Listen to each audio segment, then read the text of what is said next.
पहले तो शेख साहब बता दीजिए कि सारा जो आपने और फवाद साहब ने आज की प्रेस कॉन्फ्रेंस में आर्ग्यूमेंट बिल्ड किया है, तो हमने क्या अपने ज़राए से ये कंफर्म कर लिया है कि एहसानुल्लाह एहसान ने या तहरीक तालिबान ने हकीकतन कोई धमकी आमेज पैगाम नशर नहीं किया था और वो जो पोस्ट चली थी एहसानुल्लाह एहसान के नाम से वो फेक थी? ये साबित हो गया है और आज इंटीरियर मिनिस्ट्री में सारे अदारों की मीटिंग थी और जिसमें ये साबित हुआ है, उनके पास प्रूफ थे कि ये फेक स्टेटमेंट थी और उसके नाम को इस्तेमाल किया गया और उनको एहसान के स्पेलिंग भी वही थे जिस तरह इंडिया में जो एहसान करके इस्तेमाल किया जाता है। हाँ, सो आज की जितनी फवाद साहब ने डॉक्यूमेंटेशन दी है वो टोटली काउंटर चेक होकर इंटीरियर मिनिस्ट्री से गई है। ओके, ये तहरीक लब्बैक पाकिस्तान, शेख साहब ये तो बड़ा एक हमारा डोमेस्टिक फिनोमेना है ना, एक ऐसी चीज़ है जिसका सारे का सारा ताल्लुक पाकिस्तान के अंदरूनी हवालों से। ये इसका इस सब से जब रब्त जुड़ा तो आपको हैरत अंदरूनी मामलात में देखिए, अब अफगानिस्तान को 22 दिन हुए हैं, 31 तारीख को उन्होंने इख्तियार छोड़ा है। सही है। अब 22 दिन में लोग उनसे चाहते हैं कि सारे मसले जो है 22 साल लड़ाई हुई, 40 साल लड़ाई हुई, वरना अगर तारीख देखें तो सिखों से भी लड़ रहे हैं, वो ब्रिटिश से भी लड़ रहे हैं। तो एक नया अफगानिस्तान जो आबाद होने जा रहा है उसके नाम से ये इंडिया जो है उसमें उसको बहुत ही तकलीफ में है। उसका आलम देखा ना जाए वाली बात है कि वो परेशानियों के आलम में है कि उनका सारा बेड़ा ही डूब गया। उनकी सारी फ्यूचर की पाकिस्तान की तबाही और नुकसान करने की जितनी प्लानिंग थी वो पाकिस्तान की अदारों ने और असास अदारों ने उसको तबाह बर्बाद करके रख दिया। सही, ये तो आपने अफगानिस्तान के तनाजुर में बिल्कुल सही, लेकिन मैं जानना चाह रहा था कि तहरीक लब्बैक पाकिस्तान का इस सारे मामले से लेना देना क्या है और कैसे है?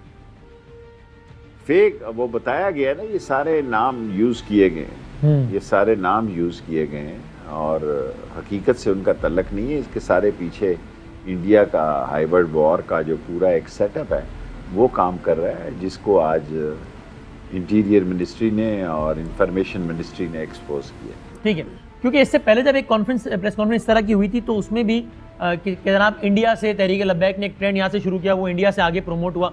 तो रियासत की सतह पे ऐसी कोई सोच तो नहीं पाई जाती या पाई जाती है कि इस ऑर्गेनाइजेशन का तहरीक लब्बैक का कोई ना कोई कनेक्शन पाकिस्तान से बाहर एग्जिस्ट करता है? देखें, उनकी उन दिनों जो सोशल मीडिया में उनके मैसेजेस आए वो सिंगापुर से, इंडिया से, साउथ कोरिया से, दुनिया के हर मुल्क से आए और जहाँ जहाँ इंडिया का, लेकिन हम ये नहीं कह सकते कि हम मौजूदा तहरीक लब्बैक पे ये इल्ज़ाम देते हैं, लेकिन हमने हज़ारों की तादाद में उनके जो मैसेजेस थे उनको काउंटर किया और उनको रोका। ठीक है, तो अब लेकिन हमारे पास जब ये सारी क्रेडिबल इन्फॉर्मेशन थी तो हम न्यूजीलैंड को या फिर इंग्लैंड को ही चले। न्यूजीलैंड तो उस वक्त वो तो रातों रात बस चले जाने पे बजित थे।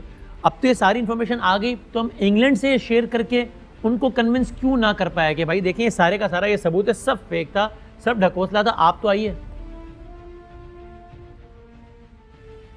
मेरी अभी बात हुई है दोपहर को सरेरा ब्रिटिश एम्बेसडर से, उसने कहा कि हमारी तरफ से तो कोई मसला नहीं है, हम तो क्रिकेट, मैंने तो उसको ग्वादर में देखा है क्रिकेट खेलते हुए ब्रिटिश एम्बेसडर को, मैं वहाँ मौजूद था और वो ग्वादर गए हुए थे उस दुनिया की ग्राउंड को जो शोहरत मिली सारी दुनिया में मीडिया में।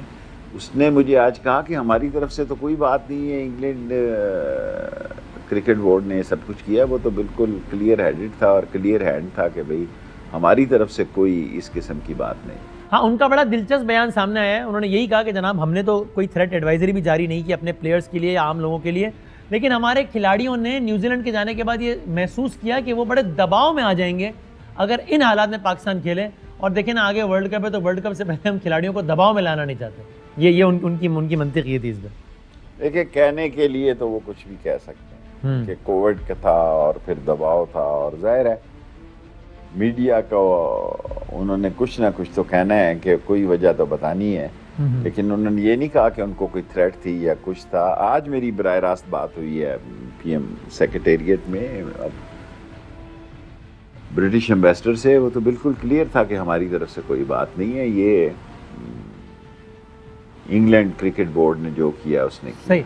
अच्छा, और इसमें हमारी तरफ से जो एक मरासला जारी हुआ था कि जनाब चहलों में इमाम हुसैन और न्यूजीलैंड की क्रिकेट टीम पर अटैक का खदशा है, और बस ये 13 तारीख को एक उन्होंने कोई ख़राब नहीं किया, ऐसे दिन में 2 आज भी मुझे दिया कि आपकी लाइफ को थ्रेट है, और 4 दिन पहले ये बस हाजिरी करते हैं। आज हमने बैन कर दिया इंटीरियर मिनिस्टर ने कि कोई इस किस्म की एडवाइजरी जो है हमारे नोटिस में लाए बगैर नहीं जारी किया जाएगी। ये नीचे से डीएसपी साहब बैठ के और अपनी कार्रवाई पूरी कर देते हैं। हाँ, क्योंकि हम कोई हकीकत और हैसियत नहीं है। हमारे यहाँ काम किस तरह चलता है तो हमें पता है, लेकिन जाहिर है बाहर वालों को तो ये सोचेंगे ना कि यार इनकी अपनी पुलिस कह रही है कि हमारी टीम में हमले का खतरा है ना। तो ये बस इत्तेफाक करते हैं, बस फारग बैठे हुए लोग यही काम करते हैं दिन को। लेकिन इस पर्टिकुलर केस में आपके ख्याल में इस मरासले ने काम खराब नहीं किया या किया है? नहीं किया। उनके जाने के बाद ये मरासला निकला और वो यहाँ मौजूद थे। मेरा मतलब है वो यहाँ प्रैक्टिस कर रहे थे।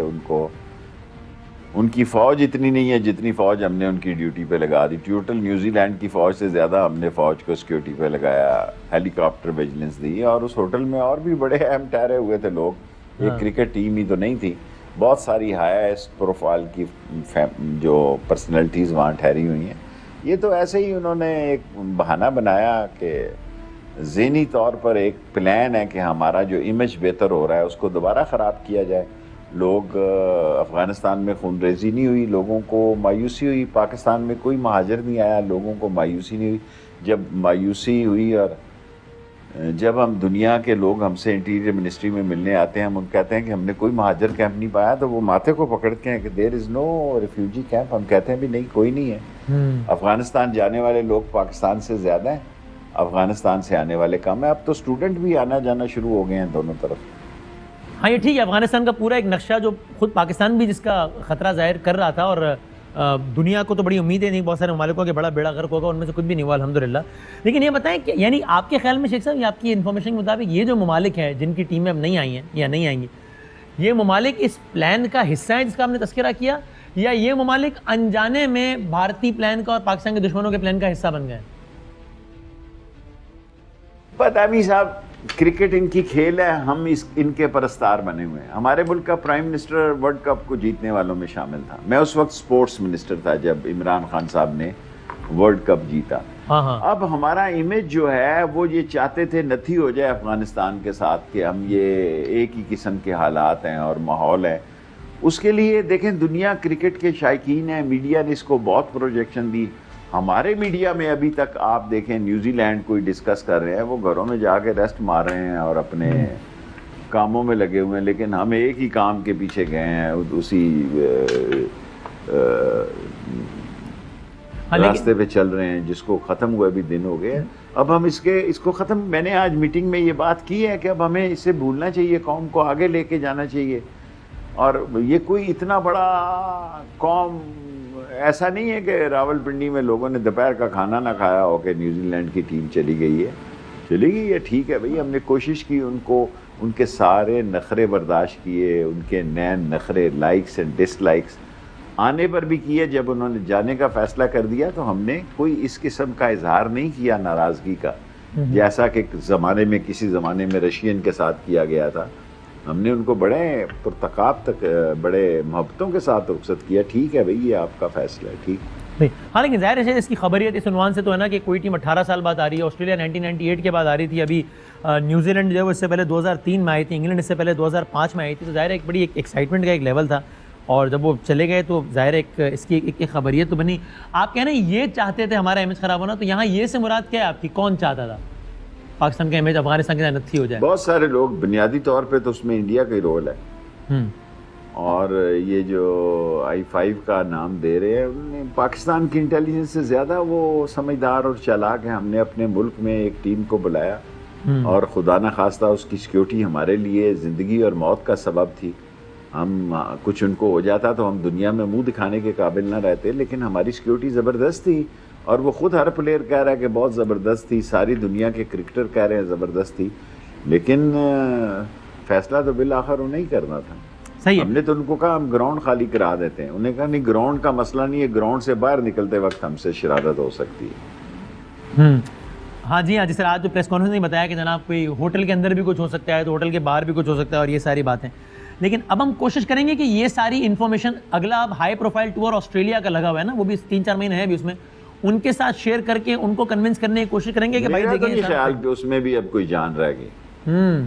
नहीं समझे। मैं पॉलिटिकली देखता हूँ, मैं कोई क्रिकेट बोर्ड का मेंबर नहीं हूँ, ना मेरा क्रिकेट बोर्ड किसी से रब्ता है, लेकिन जब दो बड़ी टीमें फैसला कर दी जाएं तो तीसरी टीम जो है वो भी उन्हीं के नक्शे कदम पे चलेगी। तो हमें ज़हनी तौर पर तैयार रहना चाहिए, कौम को फर्स्ट हैंड इंफॉर्मेशन देनी चाहिए कि अगर दो टीमें नहीं आई तो तीसरी टीम का भी यही सोच होगी। सिर्फ ये 8-10 दिन और लगाएंगे ताकि आपके प्रोग्राम क्रिकेट पे होते रहे। अब हम यानी अब पाकिस्तान सुपर लीग ही होगा अब पाकिस्तान में, फिलहाल हम इंटरनेशनल क्रिकेट ये वाली टीमें तो फिलहाल ज़रा मुश्किल ही समझें। अब ज़रा इससे रिलेटेड वैसे बराह रास्त ताल्लुक़ नहीं, इसके लेकिन बता दें कि ये जो तालिबान के हवाले से चूँकि आज बात बहुत की, तो ये रियासती सतह पर डिस्कस हुआ है तहरीक तालिबान पाकिस्तान को माफ़ी देने का कुछ हवालों से, क्योंकि सदर पाकिस्तान ने भी एक इंटरव्यू में कहा, फिर वज़ीर ख़ारजा ने भी कहा कि हम बात हो सकती है, उन्होंने जवाब भी दे दिया। तो ये क्या डिस्कस हुआ है किसी सतह पर, सोचें रियासत में?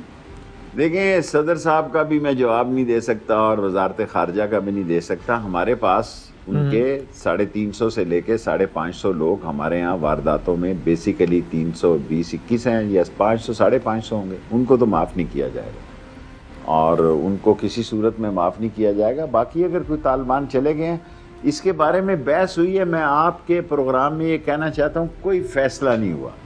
अच्छा। असल मसला ये है कि हमें खबर देने का बड़ा शौक होता है कि हम जल्दी खबर दें। सो मैं एज ए कम अब बातें करता हूँ और ज़्यादा काम पे यकीन रखता हूँ। कोई टीटीपी के बारे में फैसला नहीं हुआ कि उनको माफ़ी दे रहे हैं नहीं दे रहे हैं। उनके जो केसेस में मतलूब लोग नहीं हैं उनको देखें ना, वहाँ दाइश है, वहाँ टीटीपी है, वहाँ अलकायदा है, वहाँ और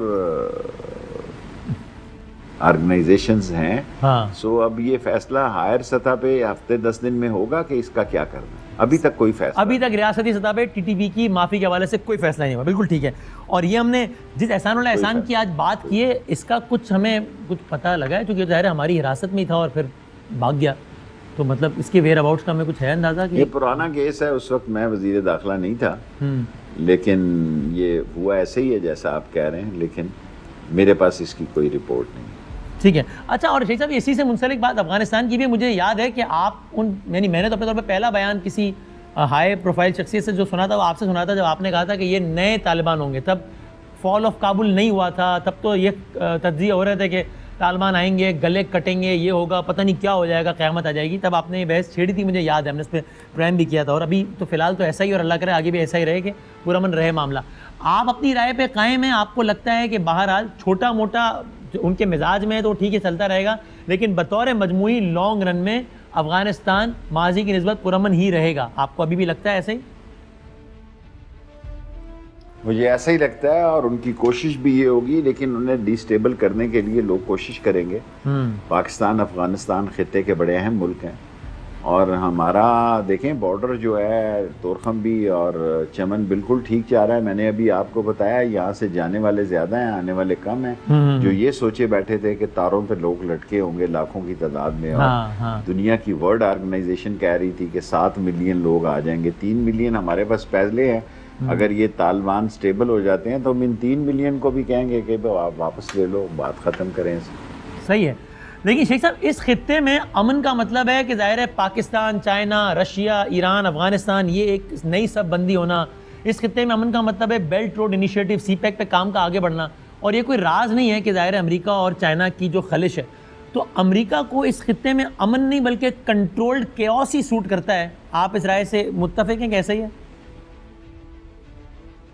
देखें, अमेरिकन और चाइना की टेंशन बढ़ती जा रही है। पिछले दिनों उन्होंने 70 मिनट बात की है, शिपोंग ने और बाइडन ने, और इस खित्ते में अभी देखें, लेकिन उनके लिए भी मसाइल है। फ्रांस ने अपने एम्बेसडर वापस कराया है, ऑस्ट्रेलिया से भी और अमेरिका से भी। और हमारी जो जोग्राफियाई पोजीशन है, हम जिस चर्चिल पोस्ट पर बैठे हैं, वो दुनिया को खटकती है। हम दुनिया की सबसे बड़ी इस्लामिक एटॉमिक फोर्स हैं। सो हमारी स्टेबिलिटी जो है वो आलम इस्लाम की स्टेबिलिटी है। और वो कोई ये सोचे ना कि हम लीबिया हैं या इराक हैं या यमन हैं या सीरिया के हालात हैं। हम अपनी जानों के नजराने दे के अपने हालात को ठीक किए हुए हैं। नॉर्मल है, आपको इंटरव्यू दे रहा हूँ एज ए इंटीरियर मिनिस्टर कि तमाम बॉर्डर कूल है। मैं सियाचिन ग्लेशियर के 22,000 दुनिया के सबसे बड़े बैटल फील्ड पे गया और वहाँ मैंने सिगार लगा के पिया, पीस था। सही। हाँ, और वो स्पिन बोल्डक हो या तुरखम हो, वहाँ पे भी शुक्र है अल्लाह का कि हालात बेहतर हैं। अच्छा, ये तो प्राइम मिनिस्टर ने क्लियर कर दिया कि पाकिस्तान जो है वो इनफरादी तौर पे फैसला नहीं करेगा तालिबान को तस्लीम करने का, बल्कि ख़ित्ते के कई ममालिक एक साथ ये फैसला करेंगे, जो करीब के जो ममालिक है, जो बॉर्डरिंग नेशंस हैं। आपको क्या लगता है कि ये तस्लीम होने वाला काम अगले कुछ माह में होने जा रहा है, आपके ख्याल में सालों वाला मामला है? देखिए, अभी दिन ही 22 हुए हैं। लोग कहते हैं अफगानिस्तान स्कैंडिनेविया बन जाए, जहाँ के जानवरों के भी हकूक हैं। ठीक हो जाएगा अल्टीमेटली। आप देखें, पॉजिटिव सोच है रशिया की भी, चीन की भी, ईरान की भी, उज़्बेक की भी। ताजिक के मसले हैं क्योंकि उसका बॉर्डर लगता है कई 100 किलोमीटर वहाँ पंजशेर के साथ और दूसरे इलाकों में। वो भी इमरान खान ने कहा कि हम इनसे कोशिश करते हैं, हम मजबूर नहीं इनको कर सकते। 40 साल की लड़ाई लड़के आ रहे हैं। सही है। और सुपर पावर से लड़ाई लड़के आ रहे हैं। हाँ। दुनिया के मोस्ट मॉडर्न वेपन से, और इतने बड़े बम जो दुनिया के मदर ऑफ द बम उन्होंने सहे हैं। और उन्होंने बहैसियत कौम अपने आप को तो मनवाया है। अगर वो अमन कायम कर लेते हैं और दुनिया के एजेंडे पर पूरा उतरते हैं तो अफगानिस्तान तरक्की करने वाले मुल्कों में होगा। यानी आपको लगता है ना कि आने वाले दिनों में ये जो इस खित्ते के ममालिक का तो छोड़ दीजिए, लेकिन ये अमेरिका या बरतानिया या इस तरह के जो ममालिक हैं, इनके भी तालिबान से ताल्लुकात अगर बहुत आइडियल नहीं होंगे तो बहरहाल कोई लड़ाई भी नहीं होगी, ये आपको लगता है? देखिए, कोई फ्री फील्ड नहीं देगा सब लोगों को, वो भी किसी ना किसी सूरत में राब्ते में रहेंगे। देखें वो बैठा कहाँ पे, आप देखें ना, पाकिस्तान का जोग्राफियाई नक्शा देखें, 2 सुपर पावर के साथ हैं। अगर चीन वहाँ से ताजिकिस्तान तक डायरेक्ट पहुँच जाता है वाखान के रास्ते, तो उनका क्या रह जाता है? और चीन वहाँ इन्वेस्ट करेगा, बेपनाह इन्वेस्ट करेगा। अगर वो $400 बिलियन ईरान को दे सकता है तो वक्त आने पे अफगानिस्तान को भी दे सकता है। लेकिन सारे मुल्क सोचो बचार में मसरूफ हैं, और मिल बैठ के ही, जो इमरान खान ने कहा है वो बिल्कुल दुरुस्त है, मिल बैठ के फैसला होना चाहिए। और इंडिया क्या करेगा जिसकी सारी वो क्या कहते हैं, सारा बेड़ा ही गर्क हो गया, जिन्होंने वहाँ पे पता नहीं $3 बिलियन इंडिया पीटेगा। वहाँ क्रिकेट स्टेडियम बनाया, मोटरवेज बनाए, हाईवेज बनाए, इंस्टीट्यूट। जो है इंडिया जो है वो गंगा जमुना में नहाएगा जाके कि भाई कोई सारी जो उसको सियासी गलाजत से गुजरना पड़ा है, और जो उसके 66 ट्रेनिंग कैंप थे और कौंसलेट थे, वो सारे निस्त नाबूद हो गए। और वो जो बड़े लंबे ख्वाब देख रहा था, हाँ। वो उल्टे पड़ गए, और ऐसे उल्टे पड़े हैं कि उसको इंडिया को, खुद इंडिया के अंदर इन चीज़ों से के जवाब देने पड़ रहे हैं। देखें, बाइडेन और इंडिया में अफगानिस्तान इशू टॉप इशू है। आप इंडिया का कोई चैनल उठाएं, वहाँ या शेख रशीद है या तालिबान है। मैंने क्या किया है? न 3 में न 13 में। सही। हाँ, लेकिन वो जाहिर है उन्होंने जितना वहाँ काम किया था और उसके बाद सारे का सारे उल्टा हो गया मामला, तो उनका वो रोना बनता भी, समझ में भी आता है। अच्छा, और हम जाते जाते ज़रा पाकिस्तान की पॉलिटिक्स के बाद आखिरी कमेंट करते करते ये तो बता दें, ये इलेक्शन कमीशन ऑफ पाकिस्तान में कहाँ पड़ गए हैं शेख साहब? ये सारे, एक तो होता है इख्तिलाफ होना, वो ठीक है, सबकी अपनी राय हो सकती है, लेकिन पड़ ही गए हैं सारे। कोई कह रहा है तुम नवाज शरीफ के जेब की घड़ी हो, आपका डायलॉग था अलग, तो याद आ रहा है मुझे। कोई कह रहा है तुम एजेंट हो, कोई कह रहा उसने मुझे कहा कि मेरा डायलॉग है। अच्छा, तो स्वाति ने आज मुझे कहा ये। अच्छा, कल जब वो कह रहे थे मुझे याद आया कि ये तो आपका पुराना डायलॉग है। तो लेकिन ये गवर्नमेंट को किसी भी इदारे से लड़ाई तो सूट नहीं करती। आप इख्तिलाफ करें, लेकिन वो जी उसको बिल्कुल ही पड़ जाना, सारे मेरे सर पड़ गए हैं, ये कोई अक्लमंदाना फेल है क्या? दानिशमंदी है क्या ये? देखिए, कमेटी बन गई है अपोजिशन की और हुकूमत की, ये बड़ी पॉजिटिव बात है। और अगर इस इमरान खान कमिटेड है, वो बिल आएगा, और वो चाहता है कि इंतखाबी इस्लाहात हों और फेयर इलेक्शन हो। और इसके लिए अगर अपोजिशन और हुकूमत किसी एक जगह मिल बैठती है, और ख़ुद इमरान खान ने कहा आएँ बैठें हमारे साथ बात करें, और ओवरसीज़ वोट जो इमरान खान का सबसे बड़ा वोट बैंक है, 70-80 लाख वोट है, और घबराते ही ये मशीन से ज़्यादा ओवरसीज़ वोटों की रजिस्ट्रेशन से है, वो तो होके रहेगी जी, उसको तो कोई नहीं रोक सकता। लेकिन इलेक्ट्रॉनिक वोटिंग मशीन पे आपको लगता है हुकूमत और अपोजिशन, चाहे उसका फिर नाम कोई भी हो, वो मशीन की सूरत तब्दील हो जाए जो भी, लेकिन ये टेक्नोलॉजी से करीब तर अगला इलेक्शन, इस पर आपको लगता है हुकूमत और अपोजिशन का इत्तेफाक हो पाएगा? ये नहीं मैं कह सकता। इमरान खान 1.5 साल से इस पे ही काम कर रहा है, हर कैबिनेट का पहला घंटा इस पे सर्फ होता है। हाँ। और जो मुतलका वजीर हैं उनसे वो पूछते हैं इमरान खान साहब, 45 मिनट तो कम से कम इसी पे लगते हैं कि जी मशीन कहाँ पहुंची। हाँ। अच्छा, और ये नैब चेयरमैन के हवाले से क्या इरादे हैं? तोसी का है कोई प्रोग्राम? मैंने फरोख को सुना है, वो कह रहा था कि शहबाज से हमें मशवरा लेने की ज़रूरत नहीं है, मशावरत, क्योंकि वो खुद केसेस में इन्वॉल्व है। और गालिब इम्कान यही है मेरे नज़दीक कि शायद मौजूदा चेयरमैन को ही एक्सटेंशन मिल जाए। ये मेरा इम्कान है, कोई मेरे पास खबर नहीं है, कंफर्मेशन नहीं। ठीक है, ओके। और ये आपने अपने दोस्त हमारे भाई फवाद चौधरी साहब को आपने, खैर अभी तो आज के लिए मामला शुक्र है ठंडा हो गया है, लेकिन क्योंकि आपका मीडिया से बड़ा गहरा ताल्लुक रहा है, वजारत इत्तलात में भी आप रहे हैं, आप वजारत इत्तलात की मजबूरियाँ भी डिस्कस करते रहे कि हमारा सरकारी सच बोलना पड़ता है, जो कि बड़ा मुश्किल हो जाता है। लेकिन ये आपने फवाद को ये समझाया कि क्या है, वो मीडिया से एक पंगा ले लिया है, रेगुलेट तो हर चीज़ को होना चाहिए, लेकिन ये सारा ठीक है। अब तो बातचीत चल रही है, कंसल्टेशन हो रही है, फवाद ठीक, मामला ठीक हो रहे हैं, लाइन और लाइन पर आ गए हैं, ठीक हो गया सही के बेहतरी की तरफ मेरा ख्याल है बेहतरी की तरफ जा रहे हैं। दोनों तरफ आग जो लगी हुई थी वो ठंडी पड़ रही है और बेहतरी की तरफ मैं पुरुमीद हूँ कि बेहतर हालात हो, पानी डाला गया उसमें। ठीक है, और ये 100% पुरुमीद हूँ कि फवाद इसको ठीक कर लेगा। ओके। और वो अच्छा शेख साहब, उनके भाई को ही वो स्पेशल प्रोसिक्यूटर नैब पिंडी लगा दिया, मतलब अगर आप लोग अपोजिशन में होते और सलाहितें होंगे, फवाद का भाई सबका भाई अच्छा सही है। लेकिन ये कैंटोनमेंट के नताइज आपके लिए परेशान को नहीं है? पिंडी कैंटोनमेंट से पीटीआई ना जीते तो शेख साहब ये तो मतलब इसके तो बड़े मानी है। देखिए मेरे नीचे तो इस हल्के में कोई कैंटोनमेंट नहीं है जी जी, लेकिन पीटीआई का एक प्रॉब्लम ये भी है कि जिसको टिकट नहीं मिलता वो बैठता नहीं है टिकट होल्डर के हक में। और अगर आज़ाद मेंबरों के आप बोर्ड देखें और वो पीटीआई के कैंडिडेटों के देखें तो कोई इतना बुरा रिजल्ट नहीं है पिंडी की हद तक। लाहौर मैंने स्टडी नहीं किया और कराची तो ठीक था, लाहौर का मैंने नहीं देखा। पिंडी के बारे में ये आपको कहता हूँ, और मैंने खुद सैफुल्लाह न्याजी से बात की थी कि यार ये जो लोग, मैंने कश्मीर का एक इलेक्शन लड़ा है, जिन लोगों को टिकट नहीं मिला सारों ने मुखालफत की, ये क्या बात है यार। वो बड़ी मुश्किल से जीता हमने कश्मीर का इलेक्शन। एक रक्षा ड्राइवर को टिकट क्या दिलवा दिया खान साहब से कि मुसीबत पड़ गई, शुक्र है जीत गए। और ये पंजाब में तो जाहिर है वो उसके रिजल्ट्स आए और आपने कहा मैंने देखा है, लेकिन जाहिर है उसके नताइज तो हम सबके सामने हैं। सिंध पे आपको लगता है कि पीटीआई कुछ कर पाएगी? अरबाब गुलाम रहीम साहब को लाएं जी कि वो देखें चीज़ें। वो सिंध में पीपल्स पार्टी खासतौर पे शहरी सिंध की बात, ये देही सिंध की बात कर रहा हूँ मैं, वहाँ जितनी तगड़ी है पीपल्स पार्टी, आपको लगता है पीटीआई कुछ कर जाएगी प्रैक्टिकली स्पीकिंग? तज्जिया एज अ पॉलिटिकल कमेंटेटर। पिछले इलेक्शन को मैं देख रहा था, अब तो मैं नहीं देख रहा, सूबों की मैं सियासत नहीं कर रहा। उस वक्त पीटीआई अगर ज़रा मेहनत करती सिंध में और टिकटें ठीक देती तो हालात बेहतर होते।